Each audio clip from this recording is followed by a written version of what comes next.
में।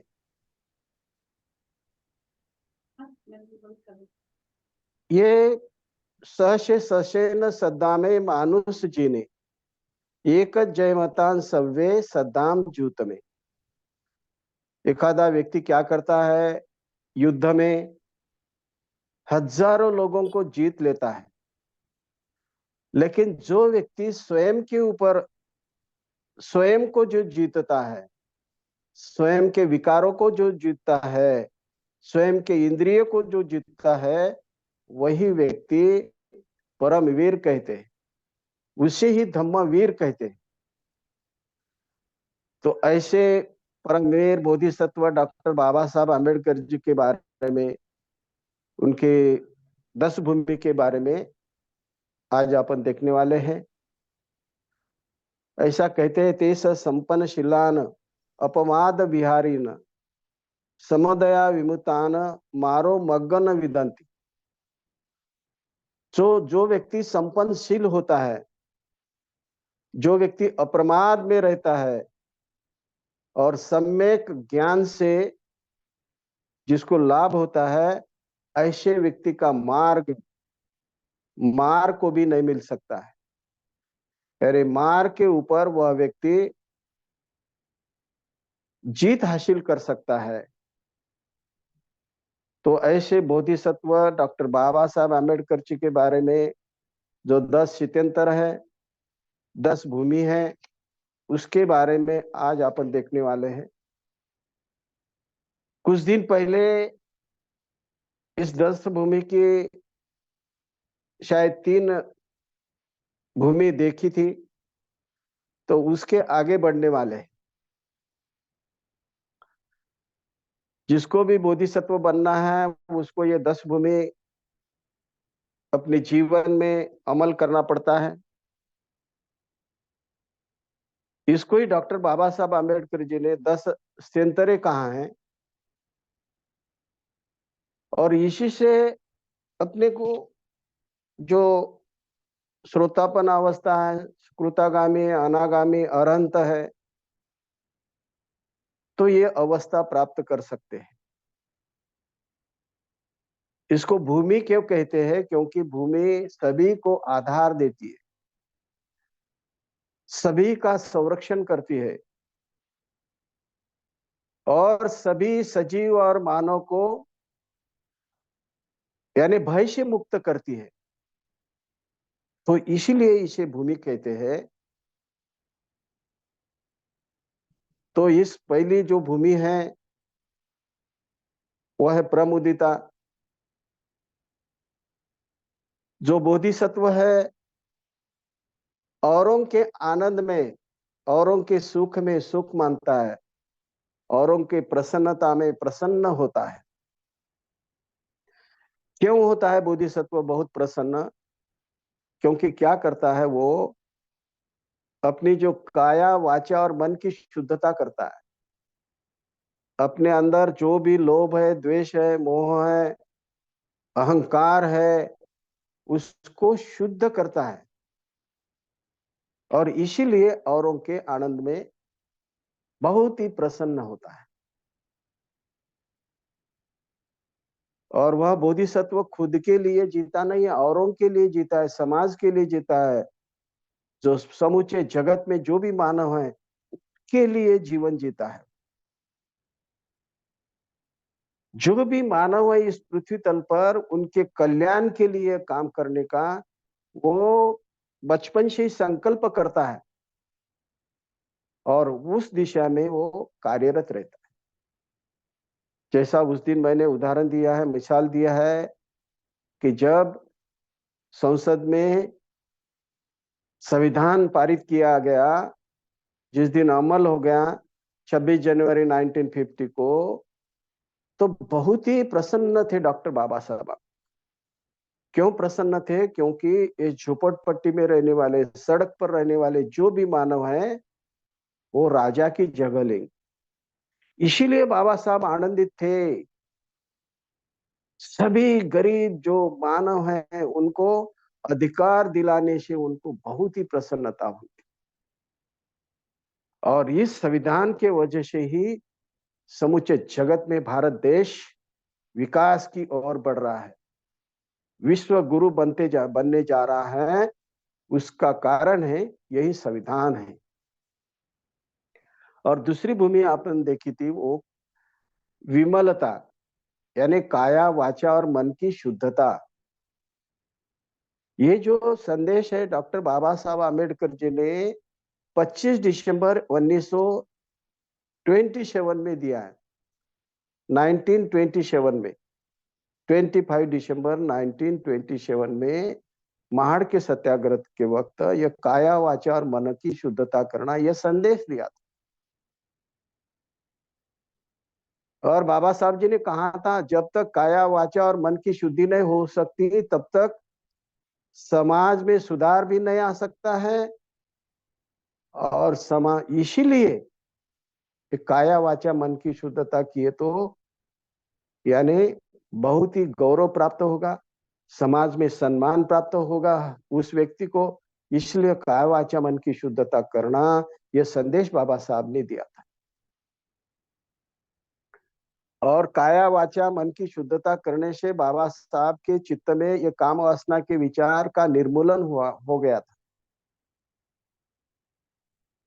इसलिए डॉक्टर सोलंकी जी ने कहा था बाबा साहब आप इंग्लैंड से वापिस आ रहे तो कुछ लोगों ने दो दो हार तुरे लाए हैं आपका स्वागत करने। तो बाबा साहब जी एक ही शब्द में कहते हैं कि I may be anything but I can not be fool. मैं सब कुछ बोल सकता हूं लेकिन मुझे कोई भी मूर्ख नहीं बना सकता है। तो ऐसे बाबा साहब, इतना आत्मविश्वास उनके मन में, उनके शील के बारे में था। इसीलिए तो कहते हैं शीलवान सबसे बड़ा, तीन रत्नों की खान, तीन लोक की संपदा बसी शील में आन। यानी इतना महान शीलवान होता है।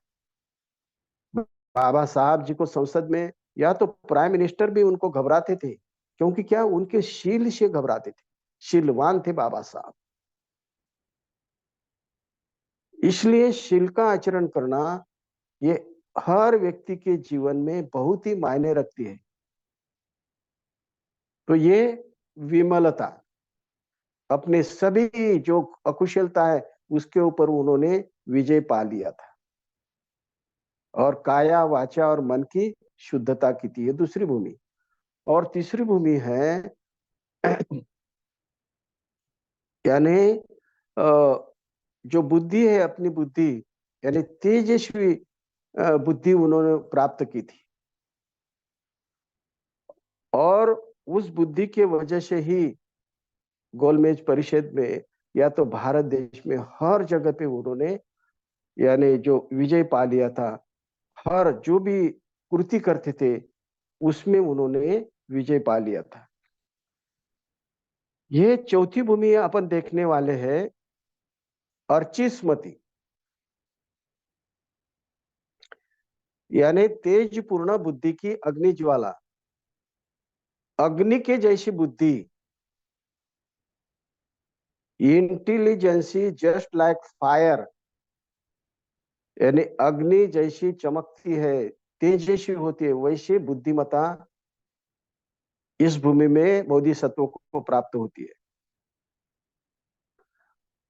ये अग्नि के जैसी बुद्धिमता कब प्राप्त होती है? जब अपने सब अकुशलता के ऊपर विजय प्राप्त किया होता है।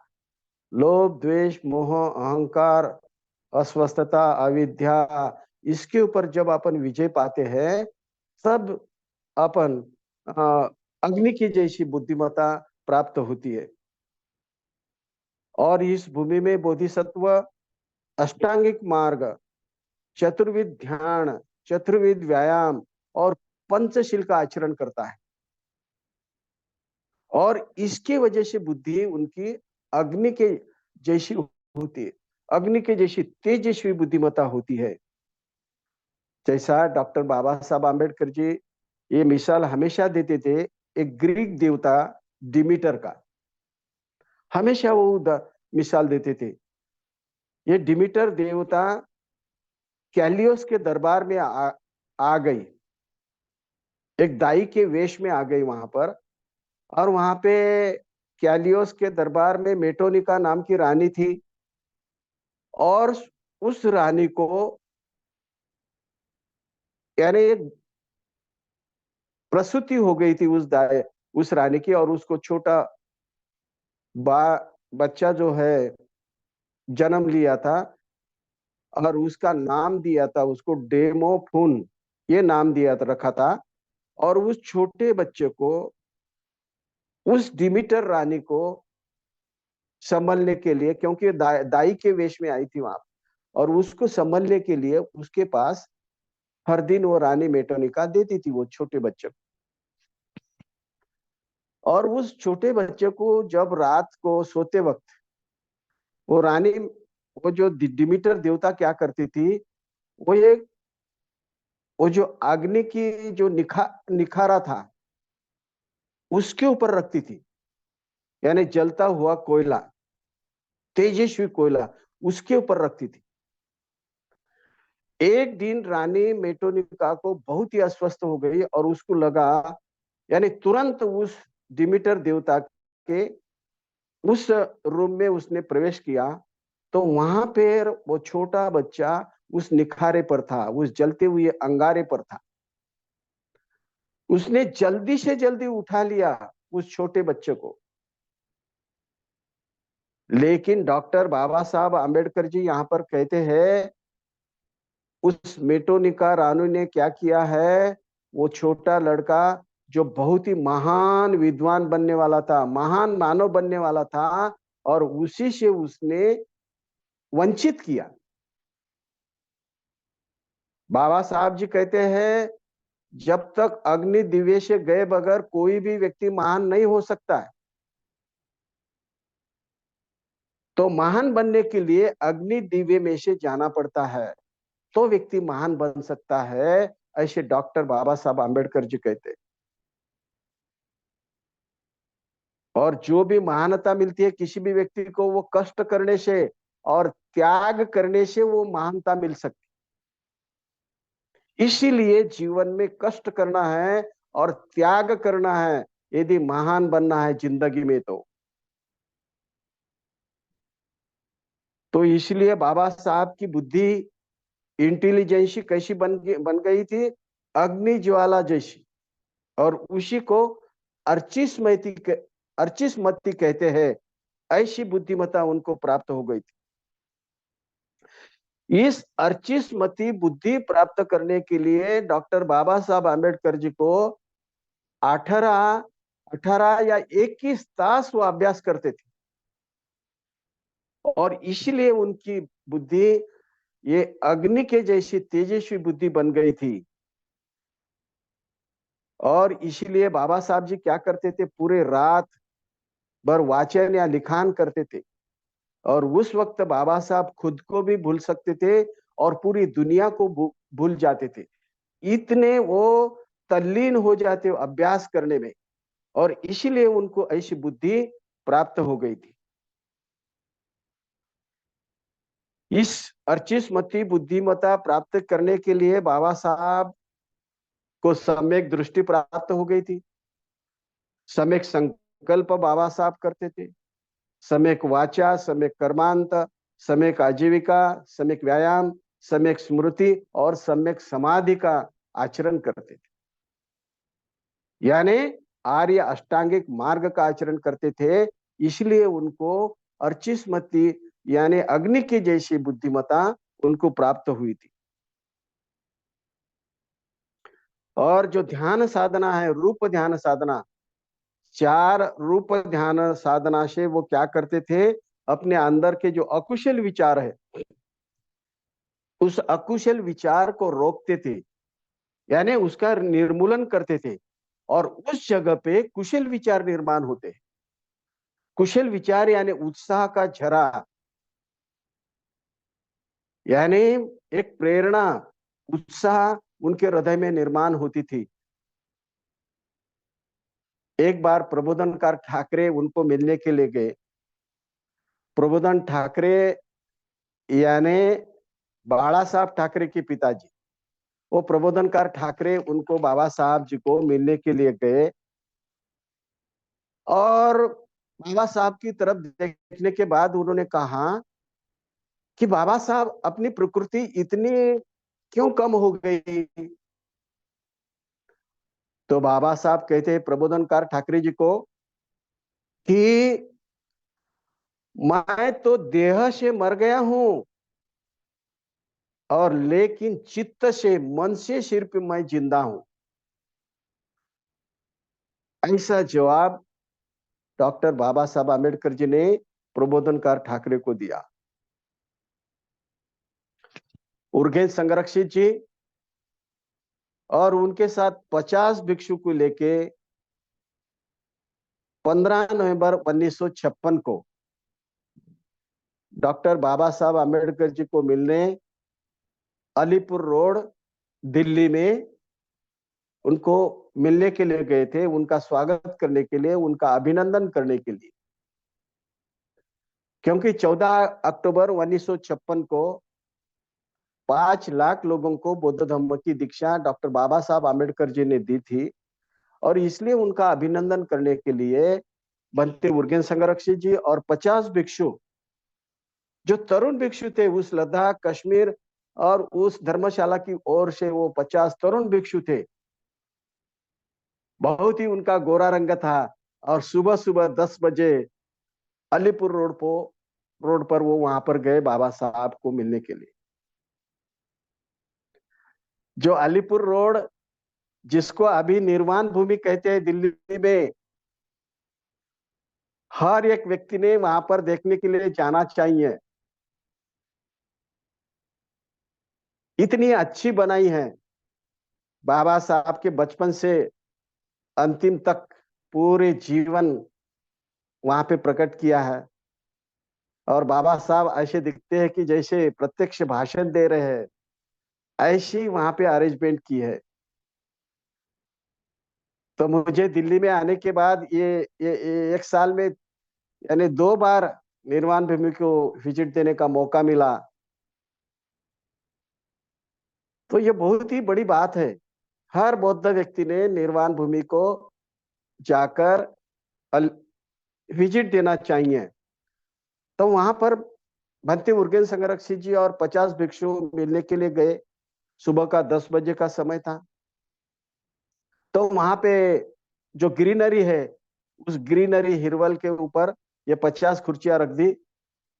और बाबा साहब तो बहुत ही, चलने को भी नहीं आ रहा था। तो एक हाथ उन्होंने डॉक्टर सविता अम्बेडकर और दूसरा हाथ नानक चंद्र अंतु के कंधे पर देकर वहां पर आ गए बनते उर्गेन संरक्षित जी को मिलने के लिए। आने के बाद वहां पर टेबल था, कुर्सी पर बैठ गए। सीधी तरफ से बैठ भी नहीं सकते थे, तो ऐसी मान उस टेबल पर रखकर बाबा साहब जी बनते उर्गेन संरक्षित जी के साथ बातचीत कर रहे थे। तो इतना उत्साह उनके मन में था बनते उर्गेन संरक्षित जी को मिलने के लिए, जैसा एक बोधिसत्व दूसरे बोधिसत्व को मिल रहा था।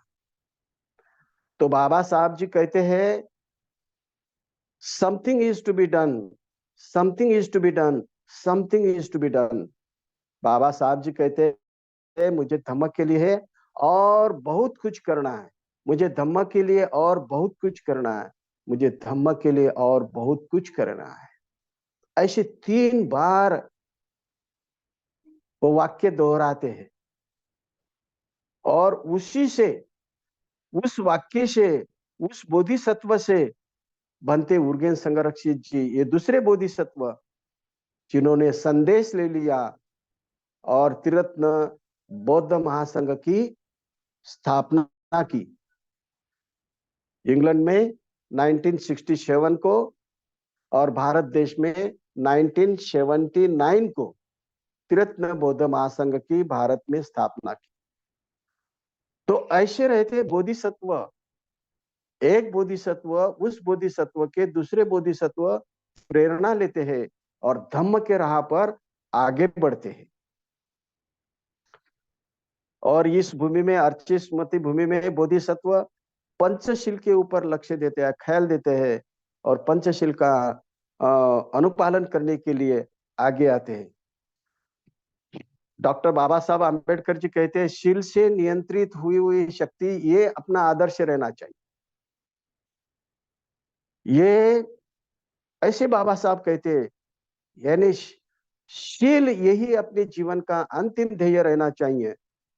और बाबा साहब जी कहते हैं, मेरे जैसा विद्वान इस भारत देश में मैं देखना चाहता हूं। डॉक्टर बाबा साहब आम्बेडकर जी कहते हैं कि 5 जो परिवारजक है, जो भगवान बुद्ध को मिले, लेकिन मैं तलाश कर रहा हूं मेरे लिए ऐसे 5, यानी तलवार के धार के जैसे, यानी आचरण करने वाले, ऐसे मुझे मिलना चाहिए, ऐसे बाबा साहब जी कहते हैं। ये बाबा साहब की तमन्ना थी, ऐसे बाबा साहब कहते हैं। तो 5वीं भूमि देखेंगे, सुदूर जया। सुदूर जया यानी मृत्यु के ऊपर विजय पा लेना। मृत्यु के ऊपर विजय पाना, उसको सुदूर जया कहते हैं। बोधिसत्व पर कोई भी विजय नहीं पा सकता है। क्यों विजय नहीं पा सकता है बोधिसत्व के ऊपर? क्योंकि बोधिसत्व अपने मन के ऊपर विजय पाता है, अपने अकुशलों के ऊपर विजय पा सकता है, इसलिए उनके ऊपर कोई भी विजय नहीं पा सकता। मार भी उनको जीत नहीं पाता है, मार के ऊपर भी, यानी मृत्यु के ऊपर भी विजय पाता है बोधिसत्व। मार यानी मारना, यानी विनाश करना, उसको मार कहते हैं। ये जो 4 प्रकार के मार होते हैं, एक मच्छू मार, खंड मार, क्लेश मार और देवपुत्र मार, ये 4 प्रकार के क्लेश होते हैं, 4 प्रकार के मार होते हैं। गोलमेज परिषद में जब बाबा साहब जी थे और महात्मा गांधी जी भी उपस्थित थे, तो बाबा साहब जी कहते हैं, उस गोलमेज परिषद में देश के हित के लिए मैं उस महात्मा के आगे 200 मील आगे था, ऐसे बाबा साहब कहते। देखिए, जब महात्मा की ये पोजीशन है, तो बाकी लोगों की क्या पोजीशन होगी डॉक्टर बाबा साहब आम्बेडकर जी के सामने। इतना देश प्रेम, देशभक्ति उनके हृदय में थी। तो ये मच्छू मार यानी मृत्यु के ऊपर विजय पा लेना, एक बाबा साहब का कोटेशन है, वो ख्याल में रखेंगे अपन। 3 दिसंबर 1956 को, यानी परिनिब्बाण के 2 दिन पहले, 3 दिन पहले समझो, 3 दिसंबर को बाबा बाबा साहब जी, उनके बंगले के आउट हाउस में उनका माली था। उनकी तबीयत ठीक नहीं थी बहुत दिन से। तो बाबा साहब जी ने उसको मिलने के लिए गए उस आउट हाउस में, नानक चंद्र रत्तू जी के कंधे पर हाथ देकर वहां पर उसको मिलने के लिए गए। तो नानक, तो वो जो माली था बहुत खुश हो गया, बहुत प्रसन्न हो गया, और वो कहता है, मुझे तो लॉर्ड बुद्धा का दर्शन हुआ है। यानी बाबा साहब जी कहते हैं, मुझे लॉर्ड बुद्धा मिलने को आए हैं, ऐसे कहते हैं। इतना प्रसन्न हो गया वो, और फिर बाद में रोने लगा, क्योंकि उसको लगा यदि मेरी मौत हो गई तो मेरे बाद मेरी पत्नी का संभाल कौन करेगा, उसकी चिंता कौन करेगा, उसको रक्षण कौन करेगा, इसीलिए रो रहा था। बाबा साहब जी कहते हैं उसको, डॉक्टर बाबा साहब आम्बेडकर जी कहते हैं, ये देखो बोले, मृत्यु तो मुझे भी आने वाला है, लेकिन मैं मृत्यु को डरता नहीं बोले। इसीलिए ये जो मेडिसिन है उन्होंने लाई थी, वो उसको दे दिया, ये मेडिसिन खा ले बोले तो अच्छा हो जाएगा, और मृत्यु के लिए कभी भी डरना नहीं है, ऐसे बाबा साहब जी कहते हैं। तो वहां से वापस आते वक्त नानक चंद्र रत्तू को बाबा साहब जी कहते हैं, देखो बोले नानक चंद्र रत्तू, ये व्यक्ति मृत्यु को कितना डरता है। लेकिन मैं कभी मृत्यु को डरता नहीं है, ऐसे बाबा साहब जी कहते हैं। और दूसरा जो मार है स्कंद मार। ये जो स्कंद है, 5 स्कंद है, रूप, वेदना, संज्ञा, संस्कार और विज्ञान। और ये जो स्कंद है सांसारिक जीवन की तरफ अपने को ले जाते हैं, यानी लोभ, मोह, द्वेष, मिथ्या दृष्टि की तरफ ले जाते हैं। उसको सापेक्ष सत्य कहते हैं। तो इसके ऊपर बोधिसत्व विजय पा लेता है। और तीसरा है क्लेश मार्ग, यानी क्लेश ये कौन से है? लोभ, द्वेष, मोह, अहंकार, अस्पष्टता, अविद्या, ये क्लेश है। तो बोधिसत्व उसके ऊपर विजय पा लेता है, और इसीलिए वो मृत्यु उसके ऊपर विजय नहीं पा सकता है। और चौथा है देवपुत्र मार्ग, यानी सद्धम्म के द्वारा मन की मलिनता दूर करना, यानी धम्म से ही मन की मलिनता अपन शुद्ध कर सकते हैं। तो बाबा साहब जी कौन थे? धर्मवेत्ता थे, धर्म के ज्ञानी थे। सभी धर्म के, बौद्ध धर्म ही नहीं, सभी धर्म, इस जगत में जो भी धर्म है उसका ज्ञान उनको था। और उस धम्म से उन्होंने क्या की थी? अपनी चित्त की मलिनता के ऊपर विजय पा लिया था। इसीलिए इस भूमि में, इस सुदर्जया भूमि में बोधिसत्व क्या करता है? समाधि पारमिता का आचरण करता है। और इसीलिए मृत्यु उसके ऊपर विजय कभी पा नहीं सकता है। तो मैं यहाँ पे ठहरता हूं, और आपने बहुत शांति से मुझे सहयोग दे दिया। यहाँ पे ठहरता हूं। आदरणीय धर्ममित्र